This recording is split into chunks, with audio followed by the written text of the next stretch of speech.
Welcome back to segment two, SprintCarUnlimited.com podcast presented by Moose's LZ Bar and Grill in Jonestown, PA. Great food at a great price. Joining us is Blake Anderson, who obviously we talked to him on the deep dive not too long ago last year, and he's Yeah, out at Skagit now. Blake, how you doing?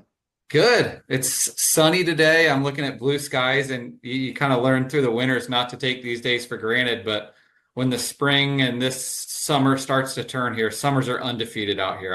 Everyone told me that, and I'm like, wow, they are incredible.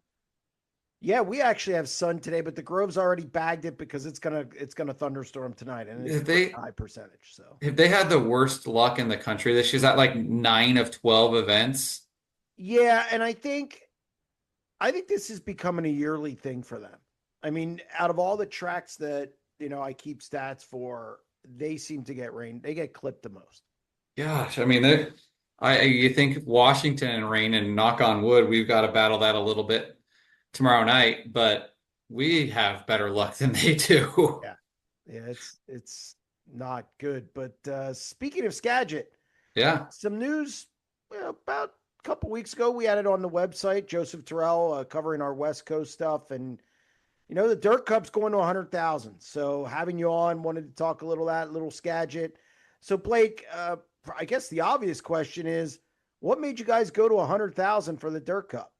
I think Kev just wants to continue to build Dirt Cup, and he saw that as a way, Kevin Rudine, to continue to build the event. And really, I feel like, 62 grand, phenomenal. But you get to that six figure, and that kind of puts you in the upper echelon of the sport and grabs attention and did exactly what we wanted to do, get attention, get guys' interest, peaking interest to come out here to Skagit and run. And it's been a people have been very receptive to it. We've seen ticket sales are up, entries are tracking at a good clip, and our ticket sales we're like 2-3 weeks ahead of where we were a year ago, which is really encouraging. And obviously that's what we need. We need butts and seats to continue to pay these big purses. And Kev wants to continue to elevate Skagit Speedway, and I feel like now we're one of three tracks in the country that has multiple six-figure paydays, and the only track in the country that has it at two separate events per se, opposite ends of the schedule.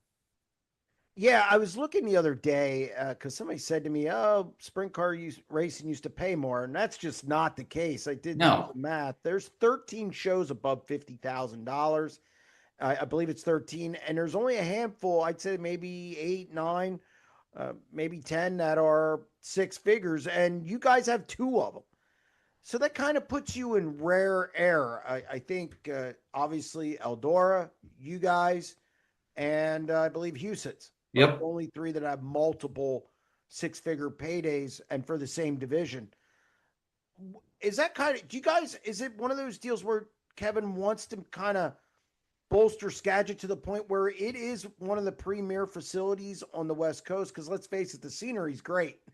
Yeah, I mean that's our goal. I mean that's the whole goal, is to be the premier facility on the West Coast, the premier dirt track on the West Coast, and really catapult us onto that national scene, even though we're way out here on the West Coast. But I feel like we're definitely getting there. Our facility continues to improve, and we're going to see some major improvements, I think, in the next 12 months here at Skagit Speedway among the facility. And you look at our pay at we're the third highest paying 410 track in the country on a weekly basis. We have a couple six-figure paydays in the 410s. We have the highest paying 360 race in the country, winter share, coming up at the end of July. Like Kev wants to, he's not messing around. Kevin and John Hager, they want to swim in the deep end, and I think we are. Yeah, I would say now, and Kevin Rudine, obviously very successful businessman along with his partner. And now the tough question is, do you get nervous because you have to make ends meet? They got to Yeah. make sense. You're still running a business, and it's difficult now with these purses going up because let's Mhm. face it, you got to have people through the gate.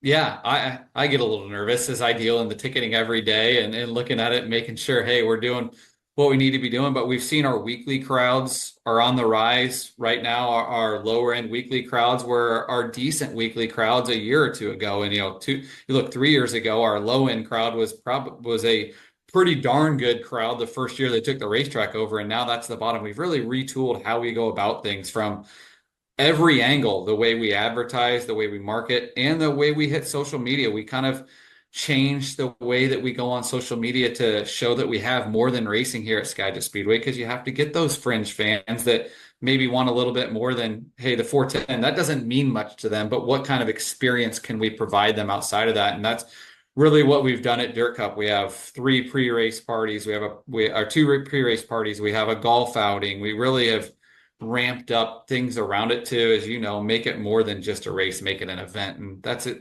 Easier said than done, but I feel like we're chipping away at that. For Dirt Cup, how important is it to keep it a West Coast event? Maybe so many of these races have sanctioning bodies in. You have the Skagit Nationals, which of course has high limit.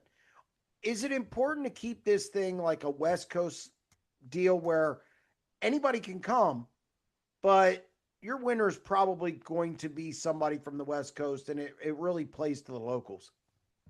That's what I like about Dirt Cup. I think that's kind of what separates it from really any of the other 6-figure paydays. I don't know what the future holds. You never know. Shoot, 3 months ago, if you'd have told me Dirt Cup was going to pay 100 grand, I would have said absolutely not. But here we are. So I don't know but that's what I like about it, is we're the only 6-figure payday that doesn't have a national touring series tied to it. It's a payday that's probably going to stay, or a good majority of it's going to stay on the West Coast. We've got a couple invaders coming that I think will be announced in the coming day or week or so, that some bigger names that I think have a probably pretty good chance at winning. And then obviously you've got James McFadden coming, but he's in a West Coast car, on the Tarleton car.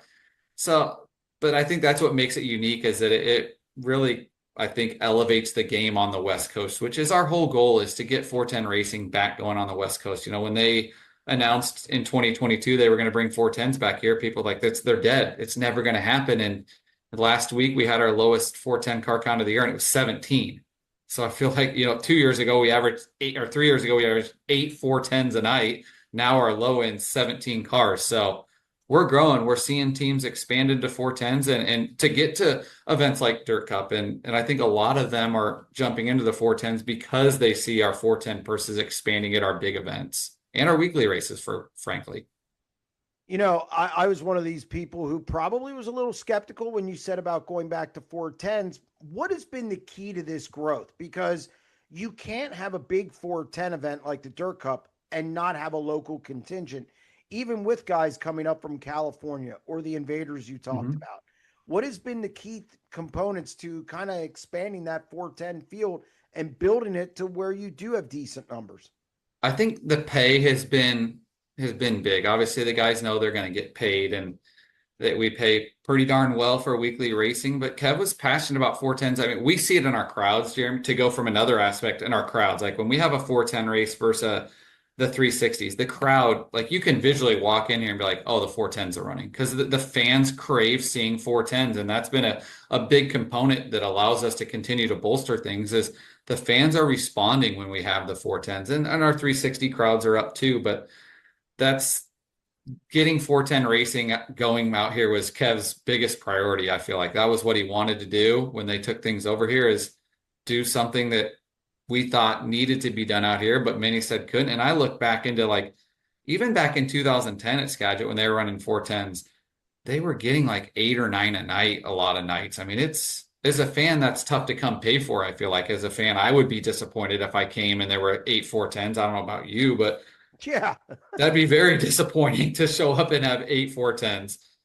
But I think, our points fund is pretty solid, and that keeps a lot of weekly cars here. And I think that we've given guys a reason to jump out of their 360 into the 410, and more so a reason to have a 410 when you've got 18 nights you can run it here at Skagit versus, if we had maybe 8 nights, I think you'd see a lot of guys like, it's not worth the expense, even though the pay is pretty good, but we got to have a reason to have a 410. And I think we're giving guys reasons to jump out of the 360 into the 410s, and we're seeing a successful ladder system. I look at kind of the Deming is a micro track about a half hour from us. We've got a lot of kids jumping from Deming into our sportsman sprints, which is our entry level division.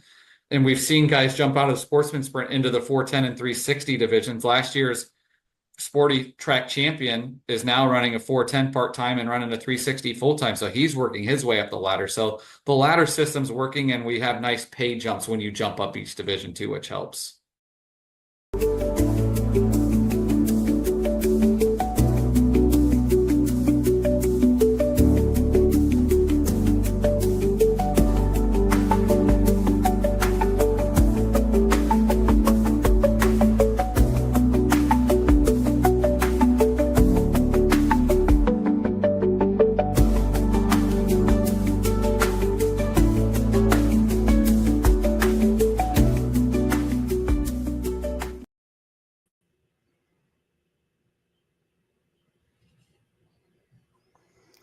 Hello, everyone. Welcome to the SprintCarUnlimited.com live show. I apologize for going a half hour early. We didn't even know if we'd be doing a show this week, but Mother Nature, I guess you could say, cooperated as High Limit was forced to postpone tonight's show at 1:41. They move it to Thursday. We are in Wisconsin tonight. Well, actually, tonight and throughout the week for all the High Limit and World of Outlaws shows. So we figured we'd jump on for an hour. Again, I apologize for bumping it up a half hour, but we're going to go 60 minutes and that's it. But so we got a lot to talk about before we get to the chat and the phone calls, which if you want to give us a shout, it's 1-844-543-8589. I'm going to hit on a couple of storylines. Obviously, at the top of the list is what happened at Butler Speedway last week. Before we get into any controversy with Brad Sweet and counting laps, Justin Peck picked up his second High Limit win of the season and his second in the last 5 series races. In his last 8 shows, he has 2 wins. He has a pair of third-place finishes, a second, a fourth. So this team has turned things around, and they're surging up the standings. He's up to 6th. Only 68 points behind leader Tyler Courtney. So if we want to talk about Justin Peck, fire into the chat. Now the controversy, which it's tough to explain, or at least it's tough to follow. I'll try the best I can.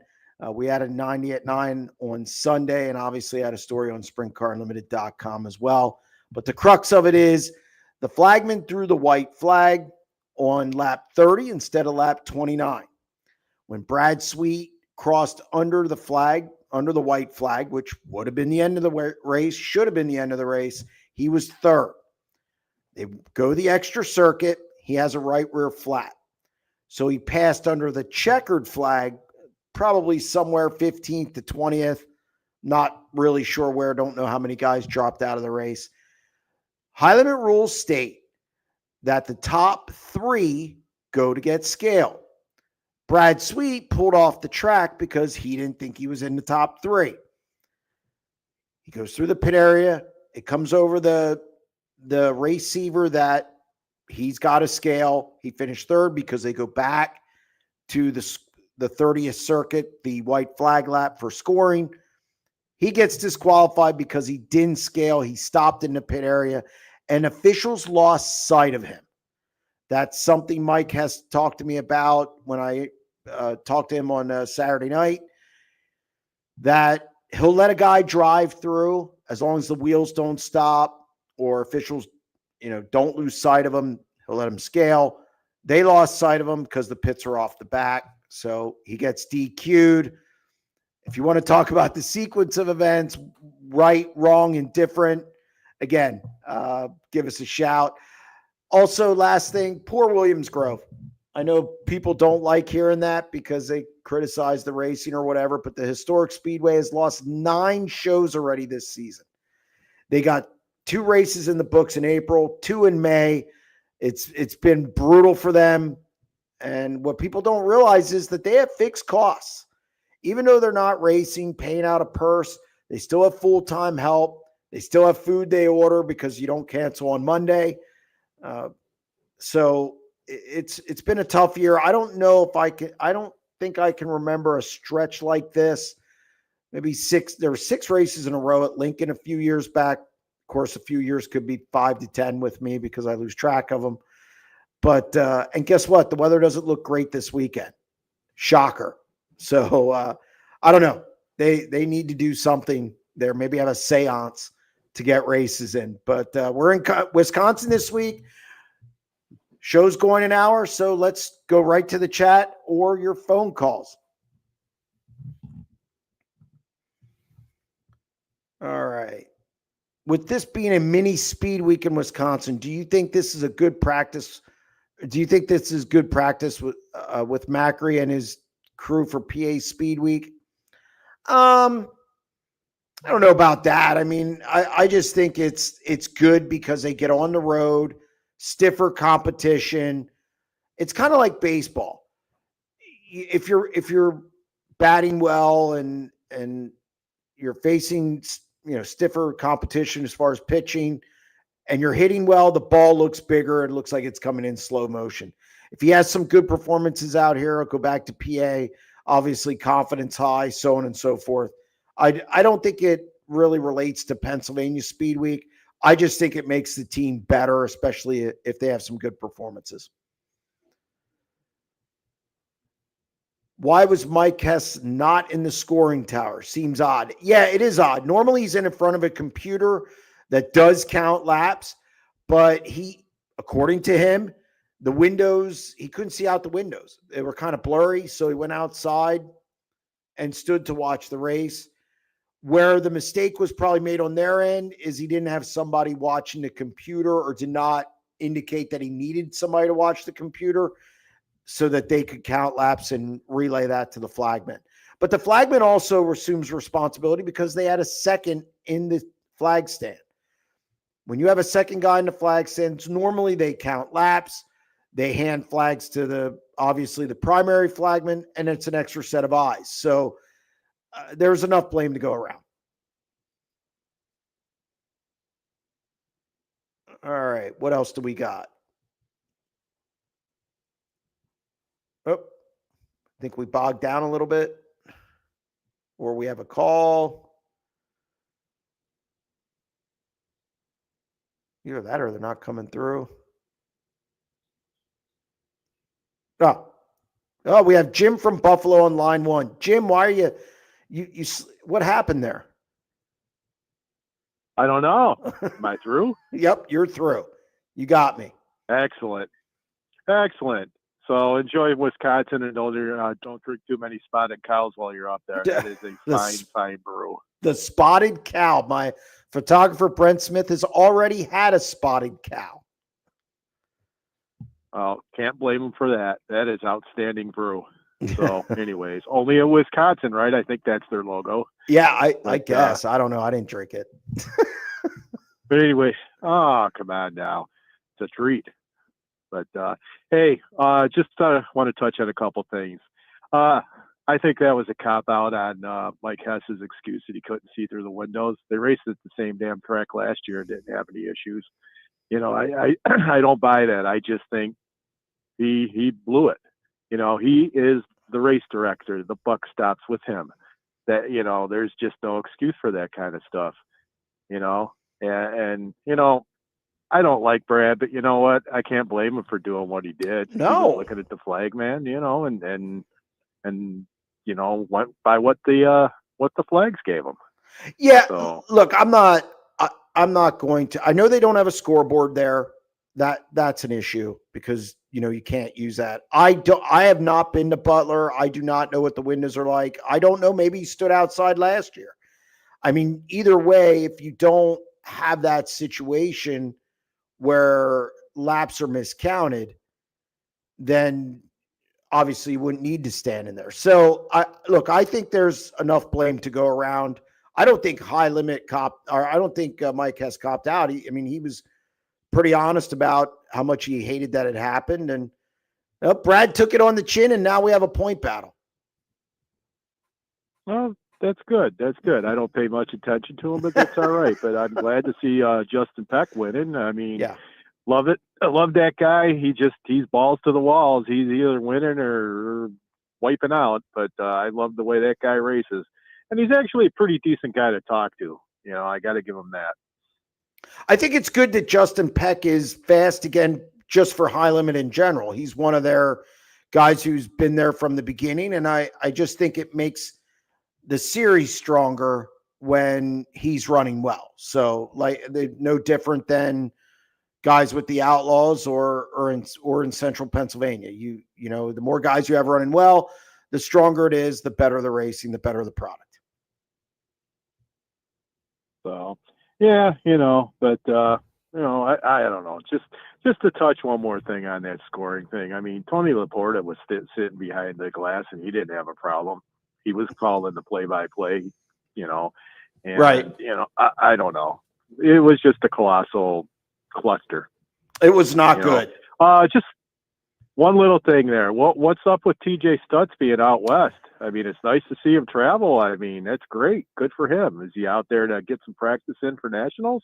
I assume that's what he was at Knoxville for. I don't know if he's sticking around or if he's going back. I was really surprised, but I was even surprised Lucas came out.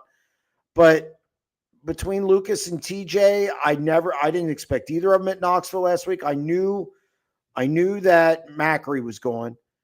So I don't know. Maybe Stutz stays out and makes a week of it. We'll see. Yeah, that'd be great. It's nice to see those guys travel. I mean, he was up at Houston on Sunday night.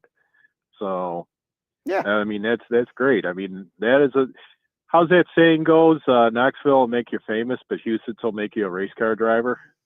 I don't know about last like week. I don't know about last week. It was pretty. They had some difficult track. It was interesting. All right, now the big question of the week: who you got starting tomorrow night? You got the team from the Great White North, or you got the team from the Palm Tree State? Edmonton.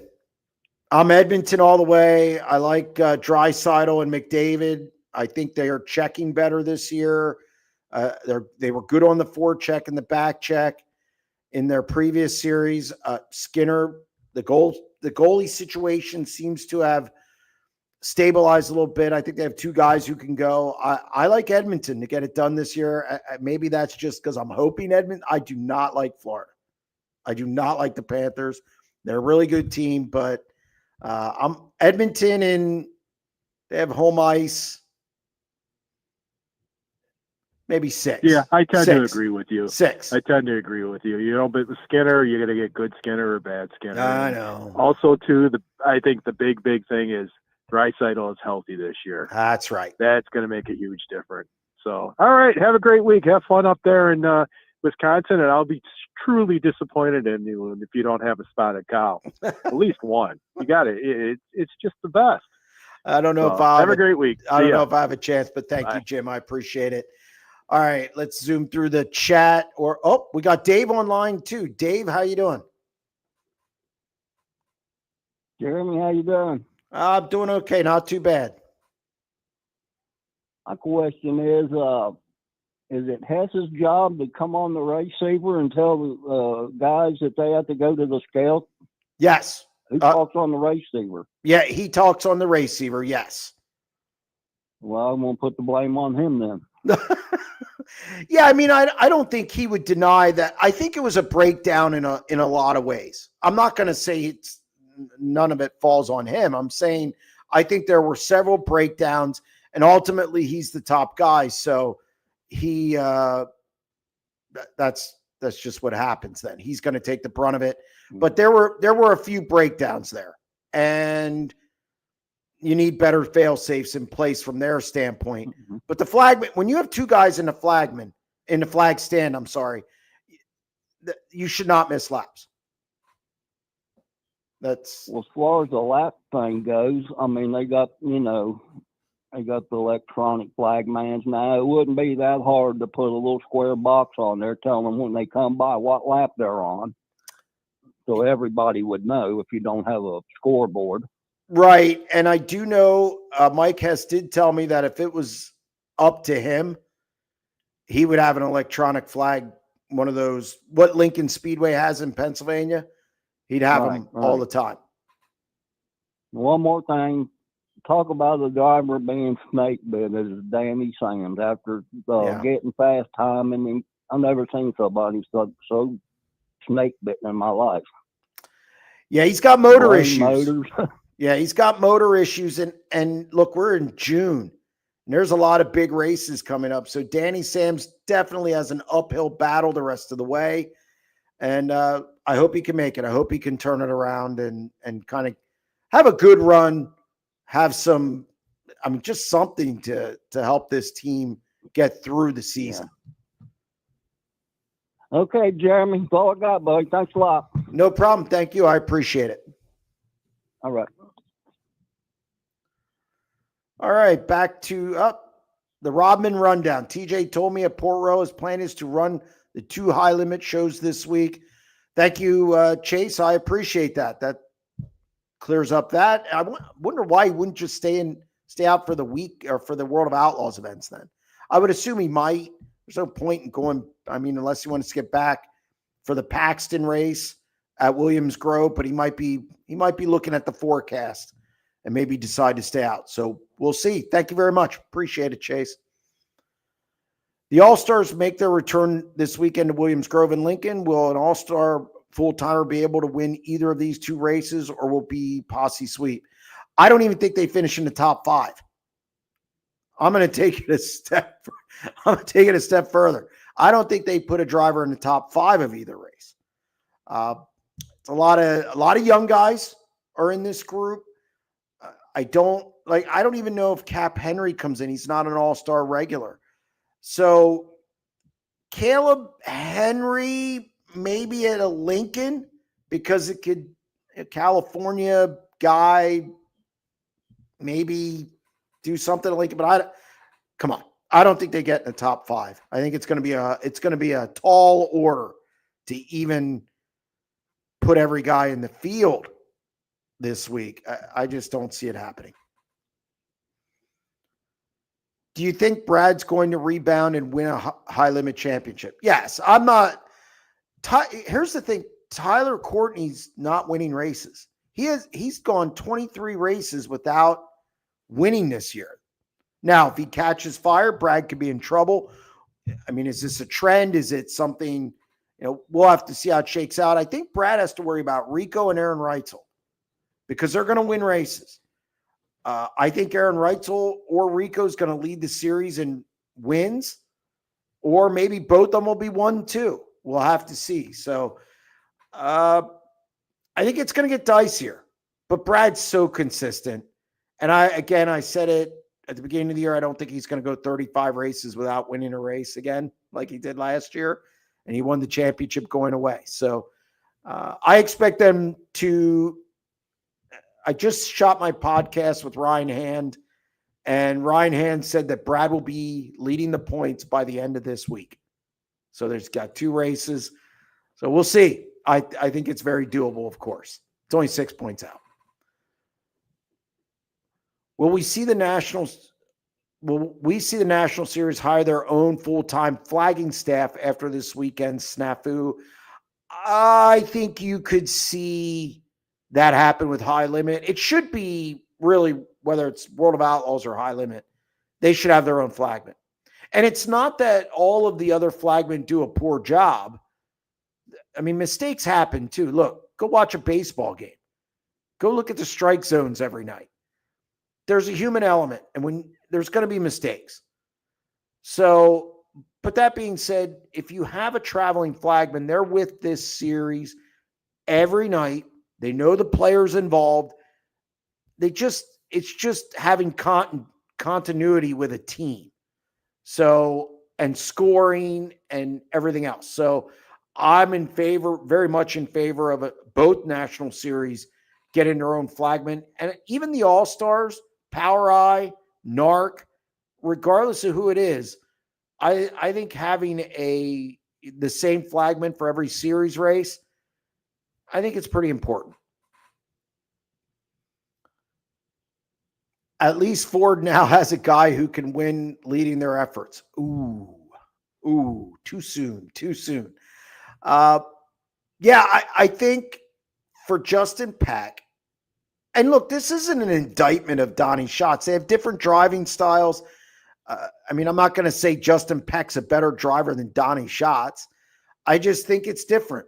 I think Justin Peck is more of a on the gas guy. I think where Donnie likes to pedal the car. And the Ford, I never thought the Ford really suited Donnie's driving style. So that's a problem. And look, Kerry Madsen won with the Ford. Let's not forget that. So, and I think Madsen and Peck have similar driving styles as opposed to Donnie. So, yeah, I mean, good for Ford, good for Justin Peck. All right. What else? We got Mike on line 3. Mike, how you doing? I'm good. How are you tonight? Not too bad. Just zooming through the show. There you are. Hey, I wanted to talk about the configuration and length of all the local racetracks. I'll list them off in my mind, shortest to biggest. And you correct me as I go. Path would be the shortest. Grandview would be next. Lincoln, then Baps, then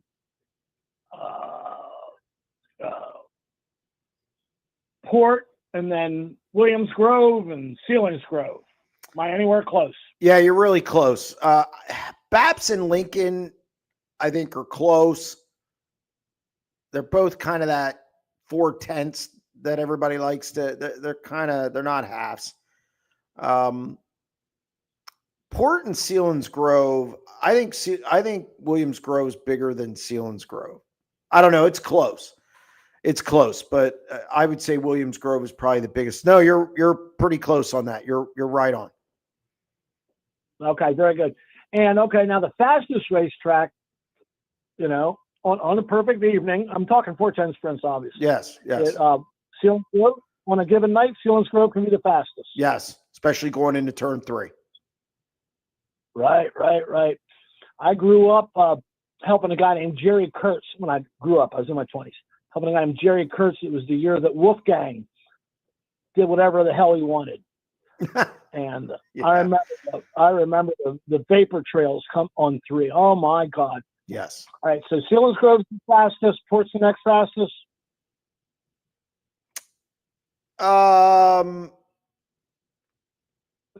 Is Port or Williams Grove faster? Port and Williams Grove, which one's faster? Perfect conditions. All right, pretty close. It's close. Okay. I don't know. It's tough. Okay. And how about the Hagerstown Speedway? I know it's flat and it's not made for sprint cars. It's more of a late model track. But Sure. It's big, right? Yeah, I like Hagerstown, though. They put on some good Speed Week shows as of late. I'm okay with them going down there. Yeah, I went there a long time ago. Again, yes, 25, 30 years ago. We've done there twice for sprinters, and it was just terrible. It was just terrible. Well, no, I mean the Speed Week shows as of late have been pretty good. So they had a year where I think they had AMA flat track the following week. That's the year that I think Keith Kaufman won, and the track was so bad they were like 18 seconds in qualifying. It was in time trials, not even heats, and it was terrible. But since then, I think that they've got a pretty good hand on the place. I think they've done I think it's been good going down there. All right, fantastic. That's all I got tonight. All right, thank you very much, Mike. I appreciate it. All right, let's get back to the chat. Obviously, again, we have about 37 minutes left. Could you see Tyler Walker coming back to PA to race? Yeah, I mean, he mentioned in the interview with the Chaz that he could have something going on for Pennsylvania. I'm sure the fans would like to see him, and I'm sure he would draw a crowd. Butler is notoriously dusty and have a history of bad flagmen. Okay, yeah, I mean, I know they put on good racing though. I got to give them that. Last year's race was pretty good. It was decent the other night.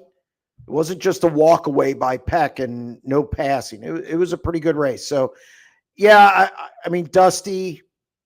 I mean, it's a dirt track. I mean, Port Royal's dusty. The flagman thing, I don't know. Like I said, I've never been there for a race, and I haven't heard of any problems up until last weekend. What PA teams do you think will make the trip to Huset's for the big money race later this month? Heard Macri is going. Yeah, I think that's why Macri's in the Midwest. He's getting laps at Knoxville, getting laps at Huset's. I mean, I could see Brent Marks going there. Obviously, now I know he's not a Central Pennsylvania posse guy, but he's from there. I think that's it. I don't think you're going to see a train of people going out to Huset's, especially with Speed Week coming up the week after. I think that's critical to note. Guys aren't going to travel to Huset's and then come back and prepare for Pennsylvania Speed Week. Macri's the only one who's set up for that. High Limit, Jeremy, of course you won't say anything bad about High Limit. I've said plenty of bad about High Limit. I mean, I call it as I see it. I said that there's, I'm trying to think of all the bad things I've said about him. I criticized him heavy over the Kyle Larson stopping at Granite City and changing what happened in the heat race. I've criticized some of the other things that they've done that they can't do. When the deal happened out at Vegas this year with the fuel, I wasn't in favor of that. I thought setting it at 55 laps was, or I think it was 60 laps, was ridiculous. So no, I've criticized High Limit just as much as I've criticized anybody else. Again, when you have a lot of fingers in something, as in the case this last weekend, you had the flagman. Ultimately, you got to count laps. Every flagman does it. And yes, there needed to be a better fail-safe for when he steps out of the booth. I said that on the 90 at 9. So I don't know where this idea comes that I don't criticize High Limit. I criticized him heavily for going against Williams Grove on Memorial Day on Friday night. People must forget that. They don't forget the times they just forget the times I criticize them. All right. Do you think they shouldn't count out Peck in the point championship? Look, he's had a decent 8-race stretch. But when you're sixth in points, I'm not saying he can't win it. Obviously, he can. It's June 3rd. We got a lot of season left. My problem is you're going to have to win and be consistent. And the 5 guys in front of you have all have to struggle.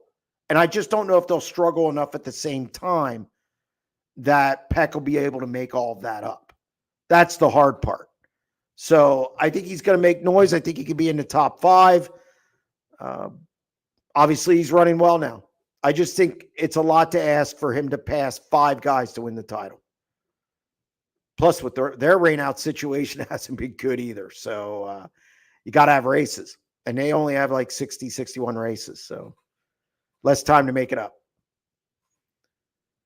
Do you think Cale Thomas and the 49X team are favorites to win the All-Star points? I think so now. They pay out owners' points.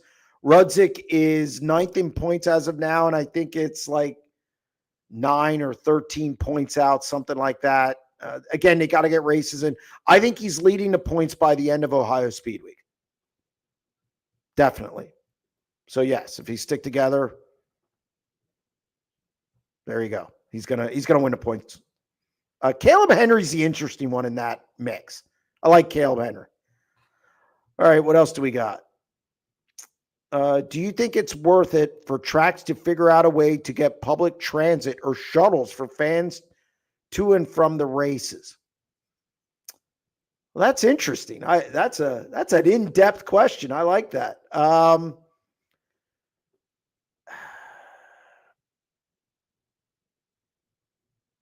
Boy, what I'm thinking of is the tracks and where they are. Lincoln is in Abbottstown. It's just outside of Abbottstown. It's not a highly, highly populated area. York's pretty far away. It's farther away than you think. Williams Grove could probably pull it off. Port Royal, they don't need to. It's Port Royal's the town. I'm trying to think. Baps. Again, they're in between Harrisburg and York. I think if anybody can, Williams Grove. Look, at this point, anything's worth being investigated.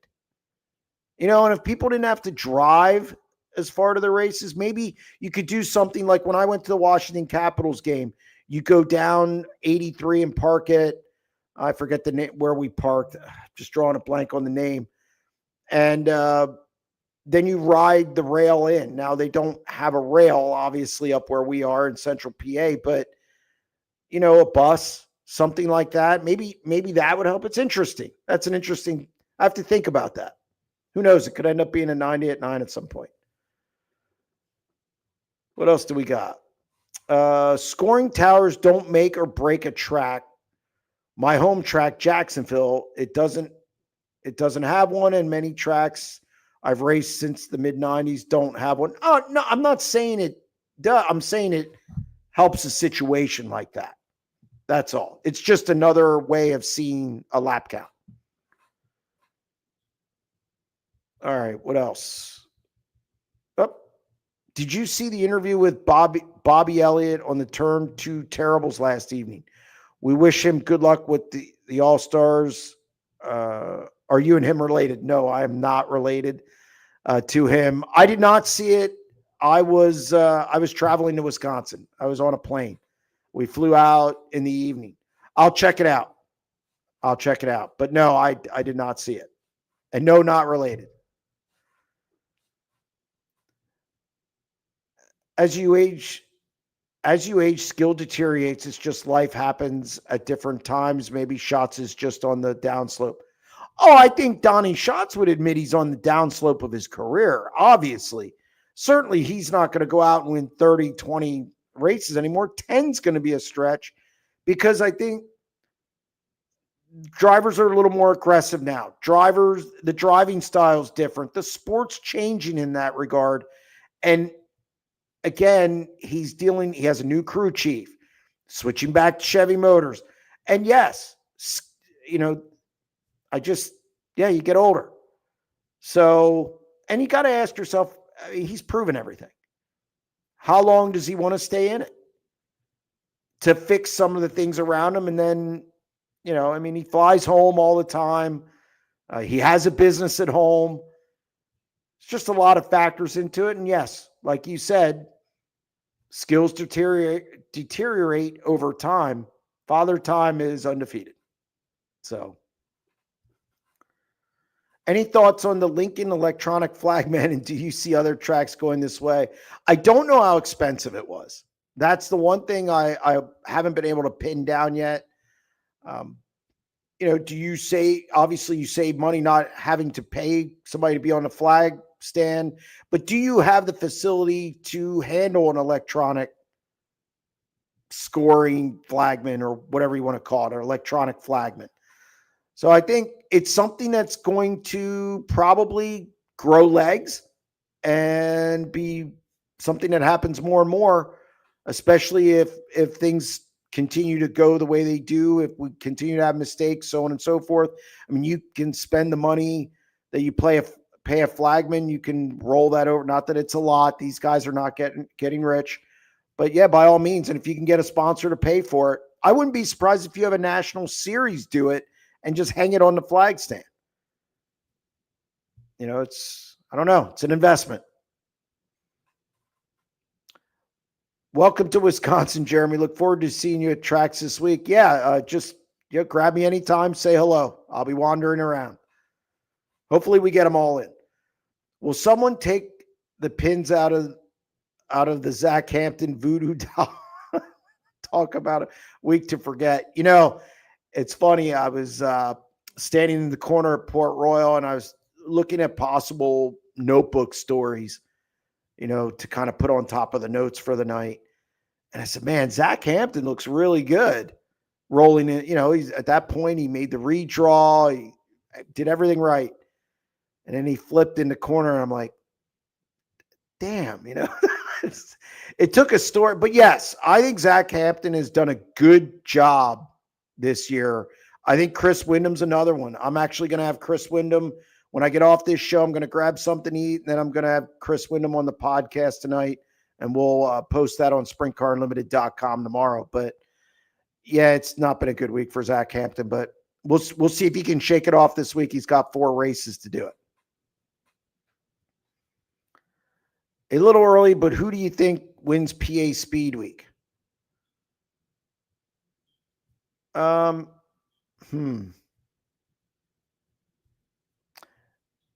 Watch Chase Deeds. He's been alarmingly consistent.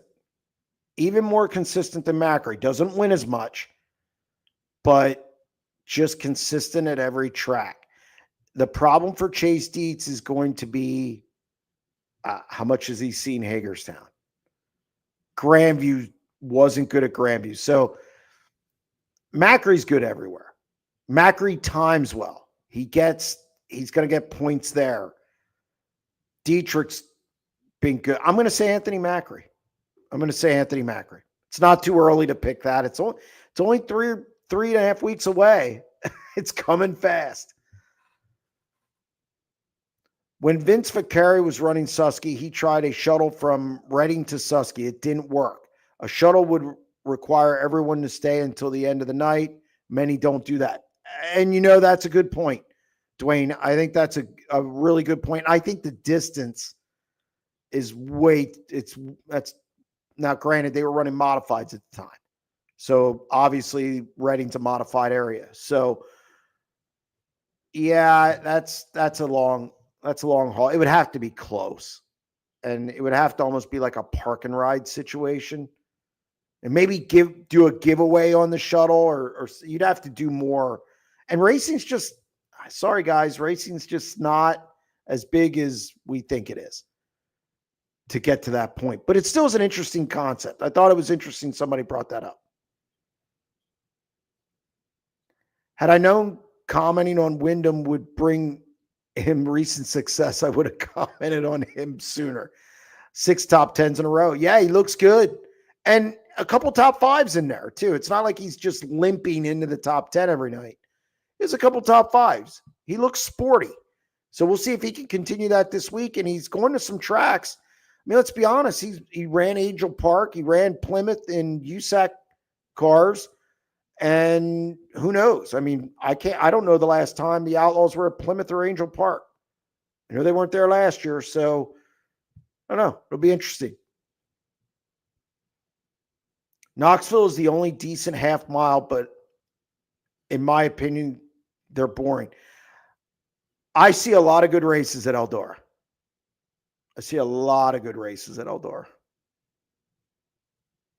Kings Royal, now take out the one where it rained and Donnie obviously started on the pole. But what people forget about that show is Donnie had to earn the pole. He pulled a move on Aaron Reitzel in entering turn 3 that was pretty daring to get the pole. So I know a lot of people point to that race as, oh, Donnie was on the pole, but he earned it. And that's the last. I think Eldora puts on a good show. Actually, it's my favorite track to go to. Serious question. Why can't any of the traveling series ever have a good national anthem singer? A track determines that. I don't think the national series has anything to do with that. They're not scheduling that. Why did Bruce Ellis not get any recognition on retirement? He's going to be a deep dive. I just got to set it up with him. I don't think he wanted a lot of pomp and circumstance when he left. It's just not who he is. Do I think he deserves it? Yes. I think Bruce was a legendary announcer. He was a writer. He actually announced basketball games in his area. Very talented guy, a historian, but it just wasn't something, I don't know, just wasn't something that they did for him. Maybe he didn't want it, which wouldn't surprise me. He's a low-key guy. What's your thoughts on Cody Jacobs speaking very negatively about many drivers last week during an interview with the vape? Oh, come on, guys. I didn't think it was good. My problem with that was, what if you have potential sponsors, and I don't mean sponsors for, say, a car. My concern is like potential sponsors for a series or potential sponsor for different the sport in general. Not a good look. I don't, it's just, that's the part that's bad. I don't think it definitely didn't help. It's one thing to be honest, but dropping F-bombs every, 3 times in a sentence for 2.5 hours, that's probably not good. And there were some really touchy subjects brought up, some personal stuff, but Cody has to deal with that. I don't, and I'm sure Cody doesn't care. Cody kind of walks to the beat of his own drum. But I just think from the standpoint of if you had sponsors watching that who were thinking about investing in the sport, that's not a good look. Are the rumors true you are starting late models unlimited? Okay, I know who this is now. There is 0.0 chance of me starting late models unlimited. And it's even less of a chance for midgets because I hate midgets. And anybody who knows me knows I hate midgets. Get out of here. All right. Coming to PA Speed Week, the 2nd through 6th of July from North Carolina. What is the best race to go do during Speed Week this year? Now, I have to think of the dates. I'm not entirely up on the dates yet. BAPS is always good, but you won't be here for that one.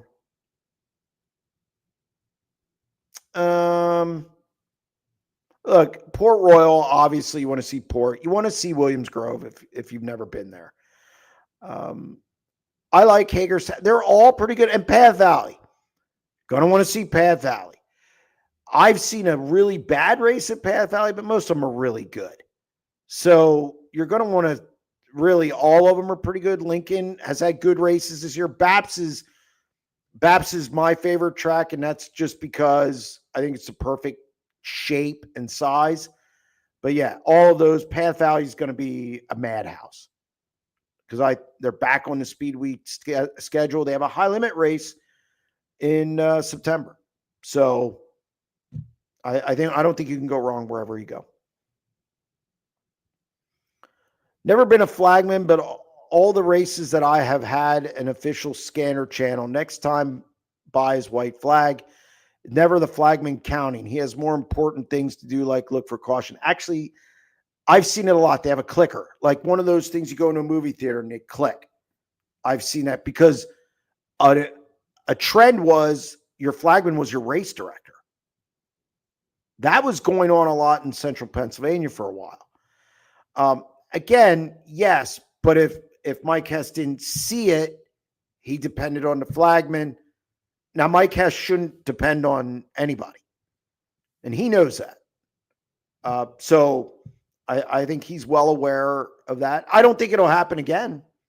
I would almost bet my rent check that that this will not happen again. But yes, there's people in the chain. It's everybody's fault. Mike Hess is at the top, obviously, because he's in charge. But I've seen flagmen run shows from the flag stand. So, gotta have fail safes. What's your opinion on Ryan Tim's speed lately? Looks good. I was wondering because he started the season slow, finished last year strong, started slow this year, and you start wondering, was it a honeymoon stage late last year? He's showing that it wasn't. And I know he's not passing a ton of cars. I think he's passed in his 410 wins, he's passed 5 cars, but he's putting himself in position. That is 75% of sprint car racing. You've got to time well, you got to pass a couple guys in the heat races, and then you start drawing, and then obviously go from there. Looks good though. Now, I know some people were asking me, do I think he can win Huset's? The High Banks? Do I think he can win the Knoxville Nationals? I think he can make the A mains.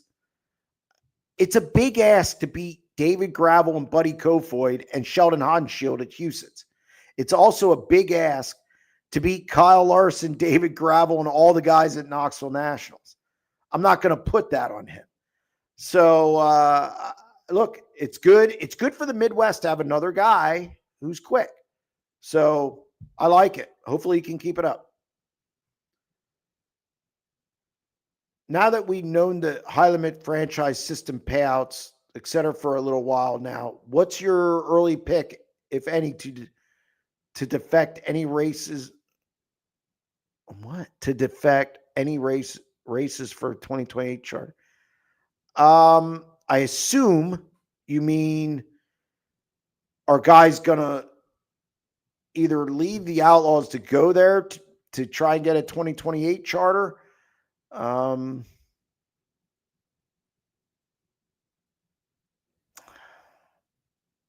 I don't know.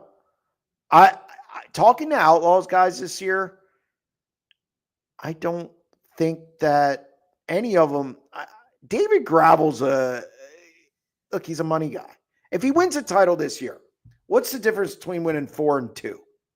Like if he wins 4 out, and I'm just spitballing here. He has not said anything. Todd Quirin, Cody Jacobs, none of them have said anything to me about jumping ship. Just to get that out of the way. But there comes a point where, do you chase Brad, for instance? Do you? So if you're looking for what, I'm not saying he is, but it's just something you have to think about. I think they have to think about that as a team. If you're looking for high limit guys who could leave, I mean, that's anybody below. It's your Danny Sams, is your guys like that. So I don't know. It'll be interesting. Carson Macedo is an interesting one as well. I know there were talks in the offseason. But Albach has a car.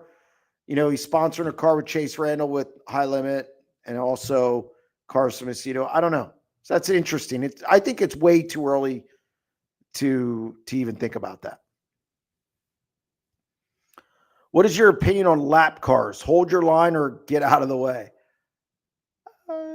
Just don't run a chicane. Okay. Just hold your line.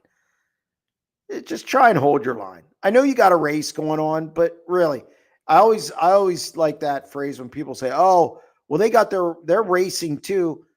You're racing for 15th. You're racing for $100. Come on, don't take a guy racing for 10,000 out of it. So, and they're coming at some point. When they show you a nose, just hold your line. Now, I'm not saying slow down. I'm not saying hit the brake. I'm saying just hold your line. Just don't be running a chicane. We have some lap cars running chicanes. All right. We got Will on line 4. Will, what you got for me? Let's keep it tight. Okay. Basically, I wanted to talk about the flagman position and all this controversy and stuff. Back when I learned how to flag in the 70s, it was basically the flagman directed everything on the track during the green flag. He was responsible for that. The race director was responsible for placing cars in position and penalizing people under the yellow. And the scorekeeper was a very key part in this. Mm-hmm.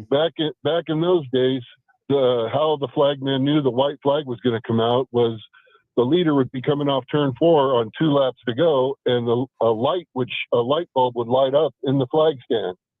So they knew, not everybody, and I really appreciate the professionalism of Doug Clark, but Doug Clark says he's always kept his own score card, and I guess it served him well. I don't think there was any problems with him, but, everybody's human. Sure.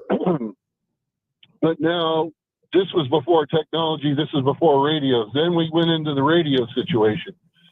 Now we could communicate as per officials, to each other over radio. And something I always did, and this is just me, if I have to work with the World of Outlaws, USAC, DCRA, whatever, I would always talk to them. And I'd say, okay, how are we doing things? How do you do it? What do you need from me? And, after working with Donnie a few times, he just left it up to me, But I'm just saying that you got to communicate. You can't just show up and expect to do your job. And to me, and this is only my opinion, I think Rodman not being there was a big cog in the machine that was not there. And I know, and I'm family and all that. I'm just saying that he wasn't there, and that was the machine broke down because he wasn't there. That's how I feel, because he's the key. He does a lot of communicating between him and the race director, the way he does his, all that. That's my take. No, I mean, there could be some substance to that. I mean, again, anytime you have a team in place and one person obviously isn't there for whatever reason, whether it's sick, not feeling well, whatever it is, family, it definitely it's not the same. But I mean, again, I'm pretty confident saying that this will not happen at a high limit race again. In fact, I'm real confident. Well, that's a good get. I would agree with you. Hess makes adjustments, and I think there'll probably be an adjustment. I know people want me to just sit here and bag on him all day long. I trust me. Well, I've thrown some spears at high limit already, but I think again, there was a chain here, and there were a couple broken links in that chain. Simple. I agree. Because it wasn't the normal show. People were in other positions, and it was tough. It wasn't the normal everybody do your job thing. It was, okay, we're down a guy or two. We need to compensate for that. Yeah. And, they did the best they could, but and the other thing about the flagman position is that, okay, as technology came, the decision making was taken away from the flagman. He made most of the calls, during the green. He made them all. And since then, now you have to wait for, a good flagman will catch something before a race director will, but he's got to wait, or he's got to communicate, before he can make a move. That's kind of dangerous in some points, but. Yeah, you just got to have a system. You just need a good system in place. I don't care if your flagman's the race director, if you have a race director, regardless of what it is or what your setup is, you've got to have a good system in place, and there's got to be communication regardless. So I think it just comes down to that. Yeah, I totally agree, and thanks for taking my call. No problem, Will. Thank you. All right. Let's get back to the chat and wrap some up. Do you think any of the Outlaws will show up at 141 on Thursday? If Bill Baylog showed up, I wouldn't be surprised, but I don't think you'll see anyone else. They're going to use 2 at Eldora. So that's 2 right off the books, and then you'll have 2 more. You have Eagle coming up next week. That's 50,000. That's a popular one. I think you could see Carson Macedo there.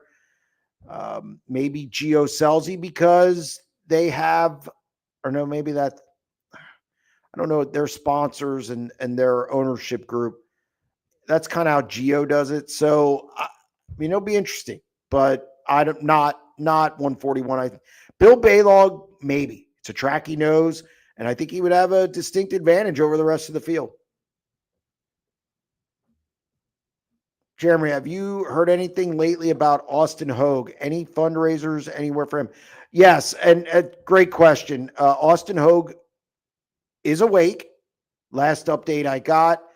Glad to see that. Austin's a great guy. I've dealt with him. I mean, obviously, I've interviewed him when he was racing. I've dealt with him a little outside of that.